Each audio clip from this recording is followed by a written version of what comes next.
ఒక సిచ్యువేషన్ గురించి మనం ప్రార్థన చేస్తాం, ఒక పోరాటం గురించి మనం ప్రార్థన చేస్తాం, ఇది నా జీవితంలో ఎలాగైనా సాల్వ్ అవ్వాలని. కొన్ని రోజుల పాటు ప్రార్థన చేస్తూ ఉంటాం, కొన్ని రోజుల పాటు ఫాస్టింగ్లో ఉంటాం, ఎన్నో చేస్తాం, కానీ సిచ్యువేషన్ ఏమీ మారట్లేదు, ఎక్కడుంది అక్కడే ఆగిపోయింది అని అనుకుంటే దాని గురించి మనం ప్రార్థన చేయడమే మానేస్తాం. We stop praying about it. ఎందుకంటే ఇంకా దాంట్లో ఏ చేంజ్ రావట్లేదు.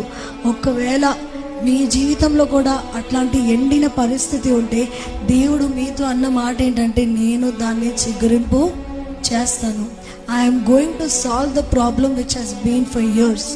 ఎన్నో సంవత్సరాల నుంచి ఏ పరిస్థితి, ఏ పోరాటంలో అయితే నువ్వు ఉన్నావో వాటిల్లో నుంచి నేను నిన్ను బయటికి తీసుకొస్తాను, ఒక మంచి సైన్యంగా నిన్ను తయారు చేస్తానని దేవుడు మన అందరితో ఈ చిన్న మాట అంటున్నది.